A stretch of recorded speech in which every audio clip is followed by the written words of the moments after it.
So hi guys, it's NMAT season once again. So I've been going on YouTube and naalala ko lang yung NMAT experience ko. And I want to share with you maybe somehow I could help you. No, alam ko there would be some of you who are actually nervous to take the NMAT, and there's a reason for it why you're nervous. It's one of the hurdle you have for you to become the dream doctor that you are, that you want to be, at least. So I took my NMAT last year, October 22, in UST. And before that, let me give you first a brief background of what I am, of who I am.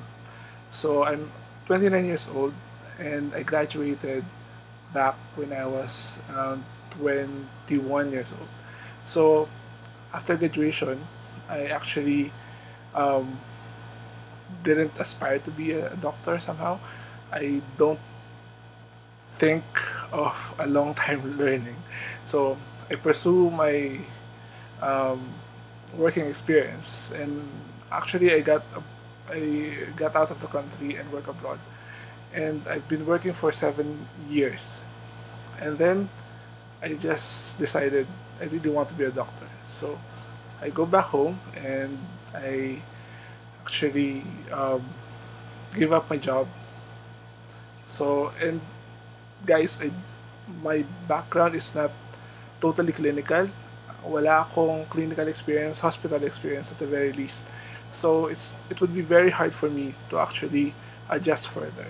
So when I got home back in September, I have at least 2 months to actually study and review for the NMAT, which is on October 22. So, ang actually, when I enrolled for a review center, because I, I have to think about it, um, I've been out of school for a very long time. So, mahirap mag-adjust. So, I took a review center. It's called UP Link Review Center. So, I could give you the link down, or you could just search it in Google. So it's a review center, but actually when I got home, they actually started it. So I missed one whole session of it. But the remaining 7 sessions I have completed. So I decided to take a review center because yun nga, medyo nang mahaba na yung gap ko sa school. So I have to refresh everything out. I mean, the last time I studied botany and zoology would be 10 years from now. So I really need to refresh it. So, mas malaki yung pressure sa akin when it comes to taking NMAT because, yun nga, hindi siya ganun ka dali. Pag binasa niyo yung mga vlogs, pag binasa niyo yung mga reviews sa YouTube, makikita niyo na nerve-wracking siya, no? Especially kung sa isang katulad ko na out of school. So, then, nag-review ako. I do also some reviews. After the review, pagdating ko sa bahay, I did my review. And it's actually challenging because the review center is in UP Diliman. So, I live in Malolos, Bulacan. So, it will take you around 2 hours kung may traffic. Going, and then coming back. So, again, it's every weekend. So, you have to sacrifice your weekends. So, but that's okay for me kasi wala naman akong activities during weekdays. So, somehow, I still have spare time to do my personal reviews. So, I did my reviews. I tried to study the best I can, trigonometry, algebra, even biology, cell biology, and genetics. And those are hard subjects. And especially nga, nakalimutan ko na mostly. So, after that, I did my review, and then our last class is actually just 1 week um, before the actual NMAT exam. So, natapos yung class, and then I crammed for the last week of before taking my NMAT. And I advise you guys to actually use and utilize every time possible for you to just read and refresh. And just importantly take down notes of important details.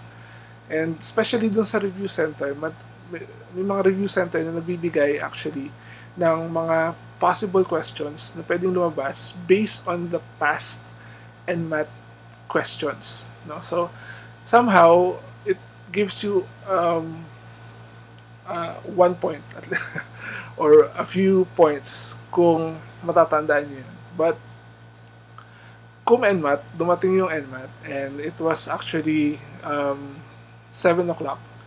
And I have to be there as much as earlier because first, baka ma-traffic and mahirap maipit sa traffic. So, I came in UST around 6 a.m.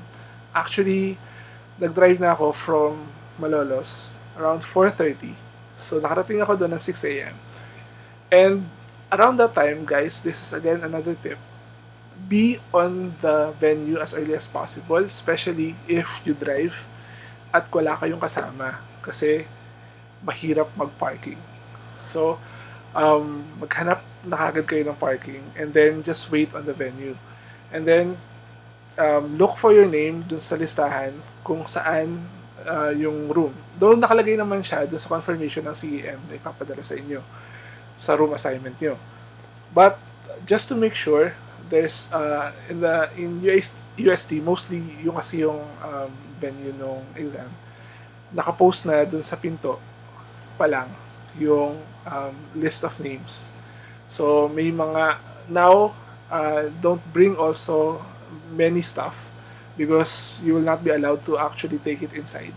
So mahihirapan lang kayo kasi iwanan niyo yung bag niyo sa loob. But na lang ako, I have my own car. So I have my bag inside my car. Even my cellphone, hindi mo pwedeng dalhin sa loob. So, you have to be careful with that. So, you have to take note of that. Ang kailangan mo lang, ang pwede mo lang dalhin actually is a clear long envelope. Inside of that long envelope is your transcript of records, your TOR, yes, your transcript of records, your permit, your room assignment, and two what do we call it, type 2 pencil, either Mongol or HB, fully sharpened already. Mas okay na kung marami kayong pencil na dala kesa kulang. And you can't even wear your watch inside. So, you have to be careful of that. Even smartwatches. Calculators are not allowed, definitely. So, be prepared also, especially kung you will be taking around March or October, March or October, maybe it might rain, so you might bring your own umbrella. So, my experience, first is it's very time pressured. You have an allotment lang per test. The first part is in the morning. So we normally we normally starts around 8 o'clock and then we finish around 11 maybe. So kung ma-finish mo na maaga, good for you. So, the problem with me is, nung ginawa ko yung NMAT, I did first the hard part. So, nag-start ako sa verbal, nag-start ako sa quantitative. And then, medyo na time consume ako sa quantitative. But, it's okay. I finished quantitative and then I went for verbal and I went for perceptual acuity, and then inductive reasoning. Inductive reasoning na yung huli ko. But that's just one tip from me because sa inductive reasoning, sobrang na-short na yung time ko. So, but I have to finish the test. So, one tip na narinig ko sa aming review is that inductive reasoning is mostly the more you look at it, the more wrong you will be. So, I got my first instincts. But that's a bad idea, guys. So, do a well and properly your time management. So, that's a bad idea because when I got the result, actually, my inductive reasoning, siya yung pinakamababa sa akin. But, siya yung nag-pull ng percentile ranking ko, unfortunately. But, I did finish well sa part 1. And you have to come back around 1 o'clock or 1:15 something to actually pursue for the part 2 test. But unfortunately, it's very mas okay na sa magbaon kayo ng yung lunch and then take your lunch in a nearby place.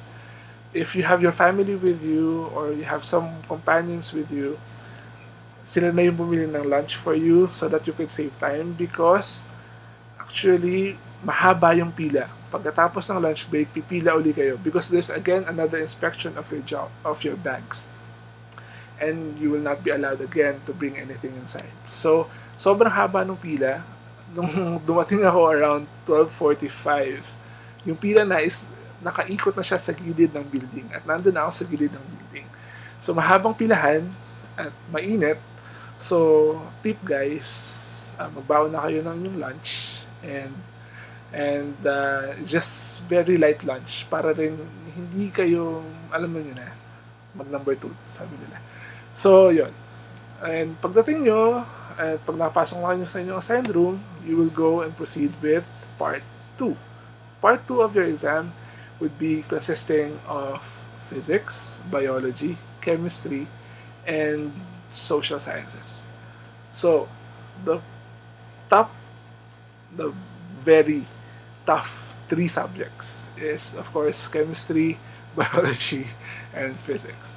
And inuna ko definitely yung pinakamadali para sa akin, which is social science because I'm a BS Psych graduate. So yun, and I finished well naman. Medyo na-overestimate ko yung NMAT. May mga mahirap na questions, yes. But there are questions that are actually giveaways because if you really review and if you really understood, especially when it comes to physics, there's certain formulas that you have to remember, and it will cover you for many questions actually. So if you know that formula, you're quite good for 5 points already in physics. So yun, mas madali siya in some way. Don't overstress yourself and don't over pressure yourself of passing it because at the end of the day, when you go out of that room, you should be thanking yourself because you made an exerted effort actually. You don't have to regret anything. Of course, you could take again NMAT up as what I've heard from the forums. You could take it up to 3 times. So, and you could pass the highest scores or percentile rank that you get. So, yun. Medyo na-delay kami yung result. It didn't take 15 days. It takes roughly around 30 days. 30 to 45 days, maybe. Hindi ko na matandaan. But sobrang frustrating because ang daming holiday na dumaan and then basta madaming pangyayari nun. And then, when I received my percentile ranking in my email and the notifications, actually I've been checking since 15 days onwards, but lagi nadidelay ang CAM. But finally, when they released it, of course, I've been getting my hopes high because I want to go sana sa isang school na mura. At the very least, of course, it's a very big investment financially. But when I get my score, it's quite okay. Okay lang, around 9 of 7. So, nagpasalamat ako sa sarili ko because it's an effort that gives fruit, no? So, because of my age, I'm 29 nung nag-take ako ng NMAT and I decided to go to med school. I couldn't afford any more years. So, nag-apply ako sa medical school na tatanggap sa percentile ranking ko. So, I applied to 3 different med schools and actually now, I am in the process of taking the examinations. I've finished my interviews with 1 med school and just waiting for the final result. So, guys, sa inyong mga magte-take ng NMAT this coming March 25, good luck. I know you've been cramming about it and I know you are quite tense about it, but don't be. Because at the end of the day, whatever your score is, there's always a medical school that will accept you, no? Kung hindi nyo man ma-meet yung percentile ranking na gusto nyo for your dream medical school, that's okay. If you have the luxury of time, you can take again the NMAT. But if you don't have, there's still another medical school. No? Hindi lang yun yung medical school na magbibigay sa inyo at magte-train sa inyo to become a successful doctor someday. So, ngayon, nandito pa ako para makita nyo. Yan yung mga reviewers ko ng NMAT ko. So, somehow, bigyan nyo ang sarili nyo ng credit and confidence na you can do it. No? So, good luck sa mga incoming med students this year.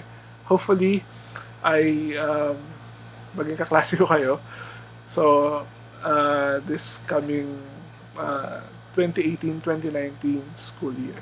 So, good luck future MDs and have a wonderful NMAT experience ahead.